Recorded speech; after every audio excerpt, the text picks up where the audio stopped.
ለቀናት በሆርሙዝ ባህረ ሰላጤ የቆየው ወታደራዊ መፋጠጥ በዛሬው ዕለት ወደ ተኩስ ያመራ መሆኑን ተዘግቧል። የኢራን ኃይሎች በአሜሪካ የጦር መርከቦች ላይ ሚሳኤሎችና ሰው አልባ በራሪ አውሮፕላኖች ወይም ድሮኖች ተኩሰዋል። በሌላ በኩል ወደ አውሮፓና አሜሪካ ውጥረት ስናመራ ደግሞ በዋሽንግተንና በኔቶ አጋሮች መካከል ያለው ስምምነት ስንጥቅ ከጊዜ ወደ ጊዜ እየሰፋ መምጣቱን መገናኛ ብዙሃን መነጋገሪያ አድርጎታል። ሰላም ጤና ይስጥልን ክብራትና ክብራን የዩቲዩብ ቻናል ቤተሰቦቻችን የሰዓቱን አጫጭር ሰበር መረጃዎችን ይዤ ቀርቤላችኋለሁ። ቻናላችንን ሰብስክራይብ እንዲሁም ቪዲዮአችንን ላይክ፣ ሼር፣ አስተያየታችሁን ኮሜንት ቦክስ ላይ አስቀምጡልን እንላለን። ወደ ሰበር መረጃው ስናቀና የኢራን ድሮኖች መተኮሳቸውን ተከትሎ ውጥረቱ በአካባቢው የተቀሰቀሰ ሲሆን አንዲት ንብረትነቷ የአሜሪካ ባህር ኃይል የሆነች የአሜሪካ ጦር መርከብ በኢራን ሚሳኤል መመታቷን የኢራን መገናኛ ብዙሃን ሲዘግቡ የአሜሪካ መገናኛ ብዙሃን ደግሞ ውሸት ነው ሲሉ አስተባብሎ ውጥረቱ የቀጠለ ሲሆን እንዲሁ ደግሞ በቀጠናው ስታልፍ የነበረች የዩናይትድ አረብ ኤሚሬትስ ንብረት የሆነች መርከብም በዛሬው ዕለት በሁለት ሰው አልባ በራሪ አውሮፕላኖች ወይም ድሮኖች ተመታለች። ይህንን ተከትሎ በዩናይትድ አረብ ኤሚሬትስ በዱባይ ከተማ የሚሳኤል ጥቃት ማስጠንቀቂያ ለዜጎች ከተላለፈ በኋላ መልሶ ሰላም ነው ተረጋጉ የሚል መልእክት ማሰራጭታለች። ይህም ጦርነቱ ዳግም የመጀመሩን ዜና የሚያሰማ ሊሆን ይችላል በሚል ነዋሪው በከፍተኛ ሁኔታ ተደናግጧል። ሰፊ ዝርዝር መረጃ በጉዳዮቹ ዙሪያ ማስደምጣችሁ ይሆናል። በሌላ በኩል የእንግሊዝ የባህር ትራንስፖርት ሚኒስቴር ባወጣው መግለጫ የሆርሙዝ ወሽመጥ በዛሬው ዕለት ከፍተኛ የሆነ ስጋት አጥሎበታል ያለ ሲሆን የአሜሪካ የጦር መርከቦች በቀጠናው ላይ የሚያልፉ የሌሎች ሀገራት መርከቦችን እያጀብና ሳልፋለን የሚል ውሳኔ በፕሬዝዳንት ትራምፕ ከተሰጣቸው በኋላ ያንን ለማድረግ ሲሞክሩ ነው ተኩስ የተከፈተው ተብሏል። ሁኔታው በከፍተኛ ሁኔታ አሳሳቢ እንደሆነ ተነግሯል። ጉዳዩን አስመልክቶ በሰፊው የምታዳምጡት ሰበር ዜና ይኖራል። አብረን ዝርዝር መረጃውን እናዳምጠው። በቅድሚያም በሆርሙዝ ባህረ ሰላጤ ተኩስ መጀመሩን ተሰማ። ኢራን በርከት ያሉ ሰው አልባ በራሪ አውሮፕላኖችና ሚሳኤሎችን ወደ አሜሪካ የጦር መርከቦች መተኮሷ ተዘግቧል። ፕሬዝዳንት ዶናልድ ጄ ትራምፕ የንግድ መርከቦችን ነፃ አወጣለሁ በሚልና እያጀብኩ በሆርሙዝ ወሽመጥ አሳልፋቸዋለሁ የሚል ወሳኙን የሆርሙዝ ባህረ ሰላጤን ለማስከፈት የነፃነት ፕሮጀክት የተሰኘ ኦፕሬሽን እንዲጀመር በዛሬው ዕለት ማለዳ ካወጁ በኋላ ከ15000 በላይ የአሜሪካ ወታደሮች ከ100 በላይ የየብስና የባህር ላይ አውሮፕላኖች የጦር መርከቦችና ድሮኖችን ያካተተ ግዙፍ የአሜሪካ ማዕከላዊ እዝ የሴንቲኮም ኃይልን ድጋፍ ለመስጠት በሚል ወደ ስፍራው በከፍተኛ ቁጥር ተንቀሳቅሷል። ዛሬ ሰኞ ከሰዓት በኋላም በአካባቢው ሰዓት አቆጣጠር በርካታ የአሜሪካ የጦር መርከቦች ከአረቢያን ባህር ተነስተው ወደ ባህረ ሰላጤው አቅጣጫ እንቅስቃሴ ጀምረዋል። አንድ የአሜሪካ ባለስልጣን ለአክሲዮስ የዜና ወኪል እንዳረጋገጡለት ከሆነ አሜሪካ በአካባቢው ላሉ ኃይሎች የውጊያ ህግጋትን ቀይራለች ብለዋል። በዚህም መሰረት በባህረ ሰላጤው ለሚያልፉ የጦር መርከቦች ላይ ፈጣን አደጋ ለመፍጠር በሚችሉ የኢራን ፈጣን ጀልባዎች ወይም የሚሳኤል ማስወንጨፊያ ጣቢያዎች ላይ ፈጣን የቀድሞ መከላከል ጥቃት እንዲፈጽሙ ሙሉ ስልጣን ተሰጥቷቸዋል። ትዕዛዙንም ተቀብለዋል ብለዋል። አክሲዮስ የዜና ወኪል ባወጣው መረጃ መሰረት ፕሬዝዳንት ትራምፕ የባህረ ሰላጤውን በኃይል ክፍት ለማድረግ የሚያስችል እጅግ ሰፊ ወታደራዊ እቅድ ሐሙስ ከቀረበላቸው በኋላ ለቀናት ካጤኑበት በዛሬው ዕለት ማለዳ እርምጃው እንዲጀመር ትዕዛዝ ሰጥተዋል ብለዋል። በመጨረሻ ሰዓት ላይ ግን ለጊዜው ጥንቃቄ ተሞላበትና አደገኛ አደጋ ያለው አቀራረብ መርጠዋል ያለ ሲሆን ለፕሬዝዳንቱ ቅርበት ያላቸው ምንጮች ይህንን እርምጃ ከኢራናውያን ጋር ወደ ለየለት ግጭት ሊያመራ የሚችል ትዕዛዝ እንደሰጡ ነው የተመለከተው። የአሜሪካ የጦር መርከቦች እንቅስቃሴን ተከትሎ የኢራን ጦርና መገናኛ ብዙሃን ከባድ የቃላት ጦርነትና ማስጠንቀቂያ የሰጡ ሲሆን የኢራን መንግስታዊ ብሮድካስተር የሆነው IRIB የዜና ወኪል እንዳለው የኢራን ጦር የህዝብ ግንኙነት ጽህፈት ቤት የአሜሪካ የባህር ኃይል አውዳሚ መርከቦች በኦማን ባህረ ሰላጤ ላይ ራዳራቸውን በማጥፋት ወደ ሆርሙዝ ባህረ ሰላጤ ለመቅረብ ሙከራ ማድረጋቸውን አስታወሱ። የአሜሪካ የጦር መርከቦች ራዳራቸውን መልሰው ባበሩበት ቅጽበት አይተናቸዋል ያለ ሲሆን የኢስላማዊት ሪፐብሊክ የባህር ኃይል የተኩስ አቁም ስምምነትን መጣስ ስለሚያስከትለው አደጋ በሬዲዮ ማስጠንቀቂያ ከመስጠትም በላይ ተኩስም ፈጽመዋል። የኢራን መንግስት በዚሁ መግለጫ ላይ ጨምሮ እንደገለጸው ከሆነ ኢራን የሰጠችውን ማሳሰቢያ ችላ በማለት የአሜሪካ የጦር መርከቦች ወደ ሆርሙዝ ባህረ ሰላጤ ዘልገው ለመግባት እንቅስቃሴ ማድረጋቸውን ተከትሎ የክሩዝ ሚሳኤል፣ የሮኬትና የውጊያ ድሮኖችን በከፍተኛ ቁጥር ወደ አሜሪካ የጦር መርከቦች መተኮሳቸውን አረጋግጧል። ከዚህ አልፎም የኢራን እስላማዊ አብዮታዊ ዘብ IRGC ጋር ግንኙነት ያለው የፋርስ የዜና ወኪል የኢራን የባህር ኃይል የሰጠውን የቁም ትዕዛዝና ማስጠንቀቂያ ችላ በማለት የአሜሪካ የጦር መርከቦች ወደ ባህረ ሰላጤው ለማለፍ የሞከሩ ሲሆን ሁሉም የአሜሪካን መርከቦች ይበልጥ ወደ ሆርሙዝ ባህረ ሰላጤ ትዕዛዝን ችላ በማለት ሰርጋ የገባችን የአሜሪካ የባህር ኃይል የጦር መርከብ በጃክስ ባህር ዳርቻ ከተማ አቅራቢያ በሁለት ሚሳኤሎች መርከቧ መመታቱን የአካባቢው ምንጮች ጠቅሶ የዜና ወኪሉ ዘግቧል። የአሜሪካ የጦር መርከቧ ይህንን ተከትሎ ለመሸሽ ወደ ኋላ ለማፈግፈግ መገደዷንም አክሎ ይገልጻል።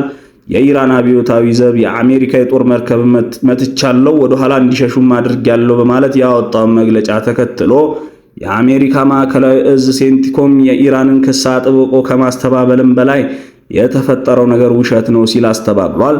በማህበራዊ ትስስር ገጹ ኤክስ ላይ ባወጣው መረጃ በሆርሙዝ ባህረ ሰላጤ ውስጥ ምንም አይነት የአሜሪካ የባህር ኃይል መርከብ ጥቃት አልደረሰበትም ያለ ሲሆን የአሜሪካ ኃይሎች የነጻነት ፕሮጀክትን እየደገፉና በኢራን ወደቦች ላይ የተጣለውን የባህር ላይ እገዳ እያስፈጸሙ ነው። ኢራን እስካሁን የፈጸመችው ይፋዊ ጥቃት የለም ሲል አጣጥሏል። አንድ የአሜሪካ ባለስልጣን ለአልጀዚራ ሲናገሩ የኢራን አብዮታዊ ዘብ በአሜሪካ የጦር መርከቦች ላይ ጥቃት አድርሻለሁ የሚለውን ሪፖርቱንም ውሸት ነው፣ እስካሁን ድረስ የተከታተልነው ምንም ጥቃት አላደረሱም ብለዋል። ይህንን ክስተት ያሳየው የተኩስ አቁም ስምምነቱ በተግባር እንደፈረሰ ነው። የቴህራን ዩኒቨርሲቲ ፕሮፌሰር እና ተንታኝ የሆኑት ፉአድ ኢዛዲ ለአልጀዚራ የዜና ወኪል እንዳብራሩት የተኩስ አቁሙ የተጀመረው በአፕሪል 7 ቢሆንም አሜሪካ በኢራን ወደቦች ላይ የባህር ላይ እገዳ በጣለችበት አፕሪል 8 ግን አብቅቷል ብለዋል።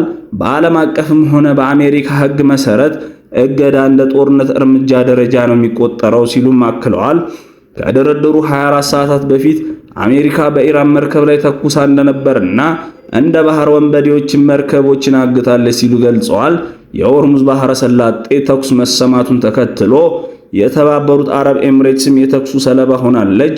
የዩኤኢ የውጭ ጉዳይ ሚኒስትር ዛሬ አመሻሹን ባወጣው መግለጫ የአቡዳቢ ብሔራዊ የነዳጅ ኩባንያ የአድኖክ ንብረት የሆነችና በሆርሙዝ የባህረ ሰላጤ በኩል በአሜሪካ የጦር መርከብ ታጅባ ለማለፍ የሞከረች የነዳጅ ጫኝ መርከብ በሁለት የኢራን ሰው አልባ በራሪ አውሮፕላኖች አጥፍቶ ጠፊ ድሮኖችም ኢላማ መደረጓን አስታውቋል። ምንም እንኳን የሰው ሕይወት መጥፋትና መቁሰል እስካሁን ባይመዘገብም ሚኒስትሩ ድርጊቱን የኢራን አሸባሪነት ጥቃት ሲል አጣጥሎታል። እንዲሁም የንግድ መርከቦችን ኢላማ ማድረግና የሆርሙዝ ባህረ ሰላጤን እንደ ኢኮኖሚ ማስገደጃ መሳሪያ ወይም ማላገጫ መሳሪያ አድርጎ መጠቀም የኢራን አብዮታዊ ዘመን የባህር ላይ ወንብድናና ድርጊት የሚያሳይ ነው ሲል የዩኤኢ መግለጫ ኢራንን ተችቷል። የዩናይትድ አረብ ኤምሬትስ ፕሬዝዳንት አማካሪ አንዋር ጋርጋሽ በማህበራዊ ትስስር ገጻቸው ሲገልጹ እነዚህ ጥቃቶች ኢራን በቀጠናው ደህንነትና መረጋጋት ላይ ያላትን ስጋት ቀጣይነት ያለውና ችላ ሊባል የማይችል መሆኑን ያረጋግጣሉ ሲል ጽፈዋል። የባህረ ሰላጤ ትብብር ምክር ቤት GCC ዋና ጸሐፊ ጃሲም መሐመድ አልባይዳዊ ጥቃቱን በከፍተኛ ቋንቋ ያወገዙ ሲሆን የምክር ቤቱ አባላት ከዩናይትድ አረብ ኤምሬትስ ጋር ሙሉ አጋርነታቸውን እንደሚያሳዩ አረጋግጠዋል። ደቡብ ኮሪያ በበኩሏ የሀገሯን ሰንደቅ ዓላማ ያውለበለበች መርከብ በሆርሙዝ የባህረ ሰላጤ ጥቃት ደርሶባታል በሚል የወጡ የስለላ ሪፖርቶችንም እያጣራ መሆኑን የሀገሪቱ የዩአንሃብ የዜና ወኪል ዘግቧል። እስካሁን ኢራን በጉዳዩ ዙሪያ ይፋዊ አስተያየት አልሰጠችም። ከመንግስት ጋር ግንኙነት ያለው የታስኒም የዜና ወኪል ግን ዩናይትድ አረብ ኤምሬትስ በተግባር የእስራኤል መጠቀሚያ አሻንጉሊት ሆናለች በማለት የከሰሰች ሲሆን ከእስራኤል አገዛዝ ይልቅ እሷ ከፍተኛ ዋጋ ትከፍላለች ሲልም የኢራን መንግስት የዩናይትድ አረብ ኤምሬትስ ላይ ጠንከር ያለ ዛቻ አሰምቷል።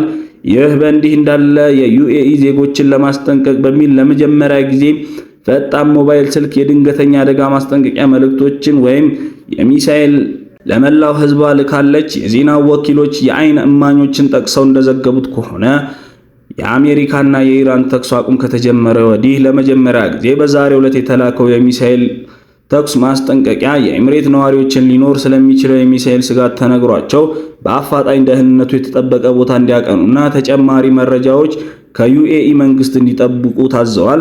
ከተወሰነ ጊዜ በኋላ ግን ባለስልጣናቱ ሁኔታው አሁን የደህንነቱ የተጠበቀ መሆኑንና ነዋሪዎቹም ከመደበቂያ ወጥተው ወደ መደበኛ እንቅስቃሴያቸው መመለስ እንደሚችሉ የሚገልጽ ሁለተኛ መልእክትን በዱባይ ለሚገኙ የሞባይል ስልክ መሰራጨቱን የተነገረው ይህ ክስተት በዛሬው ዕለት በዱባይ ጦርነት ሊጀመር ነው የሚለውን ስጋት የበለጠ ከፍተኛ እንዲሆን አድርጎታል።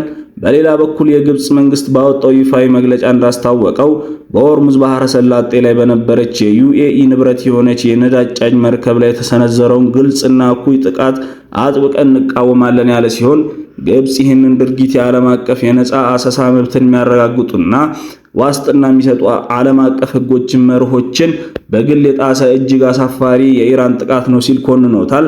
በተመሳሳይ የባህረ ሰላጤ ትብብር ምክር ቤት ጂሲሲ ዋና ጸሐፊ ጃሲም መሐመድ በሰጡት መግለጫ የተለየና ጠንካራ መግለጫ ሆኖ ተገኝቷል።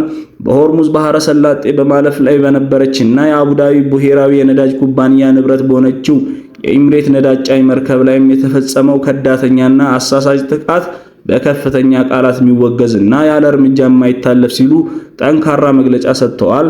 አልቡዳዊ በመግለጫቸው ማከለውም ሲናገሩ በአስጨናቂ የባህረ ሰላጤ የሚያልፉ መርከቦችን ኢላማ ያደረጉት እነዚህ የኢራን ጥቃቶች የባህር ላይ ውንብድናና በባህር መስመሮች ደህንነት ላይ የተደቀኑ ከባድ አደጋዎች ናቸው ሲሉ ኮንነውታል።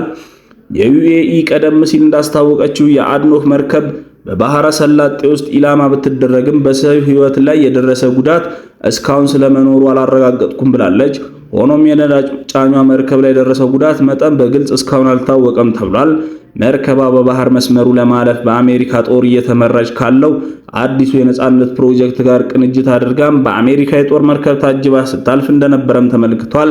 በዚህ እጅግ አሳሳቢ በሆነው የሆርሙዝ ባህረ ሰላጤ ጸጥታ ሁኔታ ላይ የደቡብ ኮሪያ ባለስልጣናት ዛሬ አመሻሹ እንዳስታወቁት ከሆነ የደቡብ ኮሪያ ሰንደቅ ዓላማ የምታውለበልብና የምትንቀሳቀስ የጭነት መርከብም በሆርሙዝ ባህረ ሰላጤ ላይ በዛሬው ዕለት ጥቃት ደርሶባታል ሲሉ ገልጸዋል።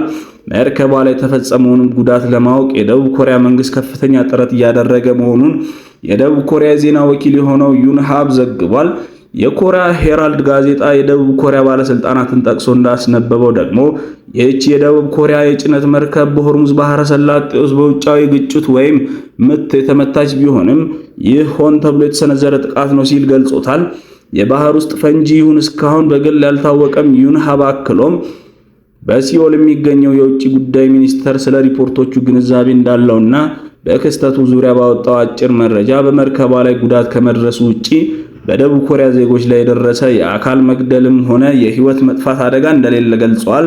በተያያዘ ዜናም ሮይተርስ የዜና ወኪል በሲኦል ከሚገኘው የኤችኤምኤም የመርከብ ድርጅት ቃል አቀባይ ዋቢ በማድረግ እንደዘገበው በኩባንያው ባለቤትነት ስር ባለች ትልቅ የጅምላ ጭነት መርከብ ላይ እሳት መነሳቱንና ጥቃት እንደደረሰባት ሪፖርት ተደርጎልኛል ብለዋል። የእሳቱ መነሻ ምክንያት አሁንም ግልጽ አይደለም ያለ ሲሆን እስካሁን ድረስ የምናምነው ጥቃት ደርሶባት እንደሆነ ነው ብለዋል። በሌላ በኩል የዩናይትድ ኪንግደም የባህር ትራንስፖርት ባለስልጣናት የሆርሙዝ ባህረ ሰላጤ ወደ አደገኛ አቅጣጫ በዛሬው ዕለት አምርቷል ሲሉ አስቸኳይ መግለጫ አውጥተዋል። የሆርሙዝ ወሽመጥን ለማቋረጥ የሚሞክሩ መርከቦች በቀጠናው እየተካሄዱ በሚገኘው ወታደራዊ ዘመቻዎች ምክንያት አደገኛ የደህንነት ስጋት እየገጠማቸው እንደሆነ የገለጸ ሲሆን የዛሬው ግን በአይነቱም ሆነ በሁኔታው የተለየ ነው ብሎታል። የዩናይትድ ኪንግደም የባህር ትራንስፖርትና የንግድ ስራዎች ማዕከል ባወጣው በዚህ መግለጫ መርከቦቹ የፈንጂዎች አደጋን ወይም ለመጓዝ ባሰቡበት መስመር የሚኖር ሌላ አደጋን ከፍተኛ ስጋት ውስጥ ከግምት ውስጥ በማስገባት በከፍተኛ ጥንቃቄ እንዲጓዙ አሳስቧል። በወሽመጥ ውስጥም ማለፍ ወይም ደግሞ በጉዞ መለያ ስፍራ መጓዝ በጣም አደገኛ መሆኑን ባለስልጣኑን ጨምሮ ገልጿል። ምክንያቱም ያልተገኙና እንዲወገዱ ያልተደረጉ ፈንጂዎች ከውሃው በታች ሊኖሩ እንደሚችሉ ወይም ደህንነቱ ያልተጠበቀ መስመር እንደሆነ የገለጸ ሲሆን የጉዞ መለያ መስመር ማለት በሆርሙዝ ወሽመጥ የሚያልፉ መርከቦችን በሚመለከት እንደ አውሮፓውያን አቆጣጠር በ1968 የተደረሰ ዓለም አቀፍ ስምምነት እንደሆነ ገልጾ እነዚህን የስምምነቶች እንድታከብሩና እንድትጠብቁ ሲል የሆርሙዝ ወሽመጥ በዛሬው ዕለት ከመቼውም ጊዜ በላይ ከባድ አደጋ ውስጥ እንደገባ አመልክቷል። በሌላ በኩል ወደ አውሮፓና አሜሪካ ውጥረት ስናመራ ደግሞ በዋሽንግተንና በኔቶ አጋሮች መካከል ያለው የስምምነት ስንጥቅ ከጊዜ ወደ ጊዜ እየሰፋ መምጣቱን መገናኛ ብዙሃን መነጋገሪያ ያደርጉታል። የጣሊያኗ ጠቅላይ ሚኒስትር ጆርጂያ ሜሎኒ ነጩ ቤተ መንግስት የአሜሪካ ዋይት ሃውስ በጣሊያን ያለውን የአሜሪካ ወታደራዊ ስምሪት ለመቀነስ ዛቻ ማሰማቱን ተከትሎ አውሮፓ የራሷን ምላሽ አቅም በከፍተኛ ሁኔታ ማሳደግ አለባት እንጂ በአሜሪካ ላይ ጥገኛ መሆን አንፈልግም። ትራምፕ መዛት ብቻ ሳይሆን በጣሊያን የሚገኙ አሜሪካ ወታደሮችንም እንዲያወጡ ጭምር እንጠይቃለን ሲሉም በትራምፕ ቁንጣ ላይ በበለጠ የሚያቀጣጥል መረጃን ሰጥተዋል። የአሜሪካው ፕሬዝዳንት ዶናልድ ጄ ትራምፕ በጣሊያንና በስፔን የሚገኙ የአሜሪካ ወታደሮችን ቁጥር እንደሚቀንሱ መናገራቸውን ተከትሎ ሜሎኒ በአርሜኒያ ዋና ከተማ የሪቫን በተካሄደ የአውሮፓ ህብረት መሪዎች ጉባኤ ላይ የአህጉሪቷ የራሷን ደህንነት ማጠናከር አለባት፣ አሜሪካን በየጊዜው ወታደሮቿን አወጣለሁ አስገባለሁ እያለች እኛም ማስፈራራት የለባትም ሲሉ ተናግረዋል። ፕሬዝዳንት ትራምፕ በጣሊያን ላይ ስለሰጡት አስተያየትም ሆነ ወታደሮችን እናስወጣለን ስለሚለው ማስፈራሪያም በጋዜጠኞች ስለተጠየቁት ጥያቄ የጣሊያኗ መሪ ጆርጂያ ሜሎኒ ሲመልሱ ምን ሊፈጠር እንደሚችል በእርግጠኝነት ልነግራችሁ አልችልም። አሜሪካ በአውሮፓ ያላትን ወታደራዊ ተሳትፎ ስለማቋረጥና ስለመቀነስ ለተወሰነ ጊዜ ስንወያይ ቆይተናል። አሁን የመጣ ድንገተኛ ነገር አይደለም። ፕሬዝዳንት ትራምፕ ስለምን እንደሚያወሩ አላቅም ያሉት ሜሎኒ ለዚህ ነው የራሳችንን ደህንነት ማጠናከርና የመላሽ አቅማችንን ከፍ ማድረግ አለብን ብዬ የማምነው ብለዋል። ሌላ ሀገር ላይ መደገፍ ፈጽሞ ከዚህ በኋላ ተቀባይነት ሊኖረው አይገባም ብለዋል። ይህ በእኔ ላይ የተመሰረተ ምርጫ አይደለም። ሆኖም በግሌ እንደ ጣሊያን መሪነቴም በግሌ ፈጽሞ ማልስማማበት እርምጃ ነው በአሜሪካ ላይ ተደግፎ መቆየት ሲሉ የአሜሪካን ዛቻ አጣጥለዋል። ይህ የትራምፕ ማስጠንቀቂያ የመጣው ባለፈው የሳምንቱ መጨረሻ ፕሬዝዳንት ዶናልድ ጄ ትራምፕ 5000 የአሜሪካ ወታደሮችን ከጀርመን እንደሚያወጡ ባስታወቁ ማግስት ነው። ትራምፕ ይህንን ውሳኔ ያስተላለፉት የጀርመኑ ቻንስለር ፍሬድሪክ መርስ ዋሽንግተን ከኢራን ጋር በምታደርገው ድርድር ላይ የምትከተለውን ፖሊሲ አጥብቀው መተቸታቸውን ተከትሎ ነው። ይህ ክስተት ፕሬዝዳንት ትራምፕ በሁለተኛው የስልጣን ዘመናቸው በነጭ ቤተ መንግስት ዋይት ሃውስ እና በኔቶ አባል ሀገራት መካከል ያለውን ጥብቅ ግንኙነት እየፈረሰና እየተነጣጠቀ ለመምጣቱ ተጨማሪና ጉልህ ማሳያ ሆኗል። ፕሬዝዳንት ትራምፕ በተደጋጋሚ እንደሚያነሱት ከሆነም ሩሲያም በዩክሬን ያካሄደች ባለው አውዳሚ ጦርነት ምክንያት የአሜሪካ ኃይሎች ከማንም በተለየና ሚዛናዊ ባልሆነ መልኩ የምዕራባውያንን የደህንነት ሸክም ኃላፊነት የተሸከሙ ነው በማለት ይሞግታሉ። ከዚህም ባሻገር ጣሊያንና ስፔን በየካቲት ወር መገባደጃ ላይ የአሜሪካና እስራኤል በኢራን ላይ ለከፈቱት ወታደራዊ ዘመቻ ምንም አይነት ድጋፍ አላደረጉም ሲሉ አጋሮቻቸውን በይፋ ከሰዋል። ይሁን እንጂ ጆርጂያ ሜሎኒ ጨምሮ በርካታ የአውሮፓ ሚኒስትሮች ይህ በኢራን ላይ የተከፈተው ወታደራዊ ዘመቻ ህገወጥ ወይም ደግሞ ከዓለም አቀፍ ህግ ማዕቀፍ ውጪ ነው በማለት አጥብቀው በመተቸት በጥቃቱ ውስጥም ለመሳተፍ ፈቃደኛ ሳይሆኑ ከመቆየትም በላይ የጦር ቁሳቁሳቸውንም ሆነ የአየር ክልላቸውን ለአሜሪካ የጦር መርከቦች ከልክለዋል። ጣሊያን ይህንን በተመለከተ ሁልጊዜም የገባችውን ቃል ኪዳንና ግዴታዎች ስትወጣ ቆይታለች በማለት ጣሊያን አቋሟን የተከታተለች ያሉት ጆርጂያ ሜሎኒ ስለኛ ከተነገሩት ነገሮች ውስጥ አንዳንዶቹ ትክክል ናቸው ብዬ አላምንም ሲሉ የትራምፕን በጣሊያን ላይ የተሰነዘረውን ወንጀል አጣጥለዋል። ጠቅላይ ሚኒስትር ጆርጂያ ሜሎኒ አርብ ዕለት በጣሊያን ዋና ከተማ ሮም ከአሜሪካ ውጭ ጉዳይ ሚኒስትር ማርኮ ሩቢዮ ጋር ይፋዊ ውይይት እንደሚያደርጉ መርሃ ግብራቸውን ያሳያል። ይህም በሁለቱ ሀገራት መካከል ያለውን ውጥረት ለማርገብ ወሳኝ መድረክ ይሆናል ተብሎም ይጠበቃል። ይህ በዚህ እንዳለ የኢራን መንግስት መገናኛ ብዙሃን ወደ ሆርሙዝ ወሽመጥ ለመግባት በሞከሩ የአሜሪካ የጦር መርከቦች ላይ ሚሳኤል መተኮሷ ከተሰማ በኋላ ዓለም አቀፍ የነዳጅ ዋጋ በከፍተኛ ሁኔታ ጨምሯል። ለዓለም የነዳጅ ንግድ የዋጋ መነሻ በሆነው ብሬንት አንድ የበርሜል ድፍድፍ ነዳጅ ዋጋ ዜናው ከተሰማ በኋላ በደቂቃዎች ውስጥ $4 በላይ ጭማሪ አሳይቶ 114 የአሜሪካን ዶላር ደርሷል።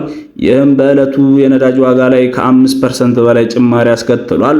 ኢራን በአሜሪካ የጦር መርከቦች ላይ ጥቃት መፈጸሟ ከተገለጸ በኋላም ዩናይትድ ስቴትስ ማስተባበያ ያወጣች ሲሆን ይህንንም ተከትሎ ዋጋው የተወሰነ ቅናሽ ማሳየቱን ተገልጿል። ትናንትና ምሽት ፕሬዝዳንት ትራምፕ በሆርሙዝ ወሽመጥ መተላለፊያ አጥተው የቆሙ የጭነት መርከቦችን ለማስወጣት እቅድ እያዘጋጀች ነው በማለት ገልጸው ነበር። በባህረ ሰላጤ አካባቢ የሚንቀሳቀሰውን ጦርነት ተከትሎ 20 በመቶ የዓለም የነዳጅ አቅርቦት የሚጓጓዙ በርካታ መርከቦች ከነጭነታቸው መንቀሳቀስ ሳይችሉ በሆርሙዝ ወሽመጥ ላይ እየተጉላሉ መሆኑን ይነገራል። ይህ የአሜሪካ መርከቦችን በባህረ ሰላጤ በኩል እያጀቡ የማሳለፍ እቅድ ከተነገረ በኋላ ግን የቀጠናው ትኩሳት በከፍተኛ ሁኔታ ተባብሶ ቀጥሏል። ክቡራን አድማጮቻችን ለሰዓቱ ያሰናዳናቸው መረጃዎች እነዚህ ነበሩ። ቻናላችንን ሰብስክራይብ፣ ቪዲዮአችንን ላይክ በማድረግ ተደራሽነቱን ያስፉ እንላለን። እንዲሁም ቤተሰብ ይሁኑ። በቀጣይ በሌሎች መረጃዎች እስክንገናኝ መልካም ቆይታ አላለሁ።